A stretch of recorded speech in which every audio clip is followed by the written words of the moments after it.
Phone দিয়ে hello বলা কি জায়েজ? হ্যালো বলা নাকি জায়েজ? কাউকে ফোন দিয়ে হ্যালো বলা, বড় বড় আলমা ইকরাম, আমি কয়েকদিন আগে দেখলাম শেখ সালেহ ফৌজান অথবা শেখ ইবনে হোসেন রাহিমাহুল্লাহ হাফিজাহুল্লাহ বলছেন যে এটা ঠিক নয়, কারণ এটা কাফেরদের ভাষা থেকে এসছে এবং তার অর্থ খারাপ। সুতরাং আপনি ইসলামে অভিবাদন আসসালামু আলাইকুম, যিনি সালাম দিয়ে যিনি ডায়াল করছেন, কল করছেন, উচিত তাকে সালাম দেওয়া, কিন্তু তার বিপরীত যিনি রিসিভ করছেন তিনি যদি সালাম দেন কোনো দোষ নেই। বুঝা গেছে না?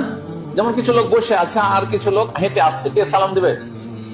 হেঁটে আসার লোক। কিন্তু আচ্ছা, বসে থাকার লোক যদি সালাম দিতে না যায় নাকি? কারণ আমি আসছি আর আপনারা বসে আছেন, আর আপনারা যদি আসসালাম আলাইকুম বলে দেন, নাজেজ হইলো, আর ভালো কাজ হইলো, আপনাদের ভালো হইলো। কিন্তু তাই আমার দায়িত্ব বেশি ছিল, হ্যাঁ আমার দায়িত্ব বেশি ছিল। কিন্তু যদি আমি দেওয়ার আগে আপনারা দিয়ে ফেলেন, কোনো দোষ না, বরং আরো ভালো কাজ করবেন। এবার বুঝতে পেরেছেন?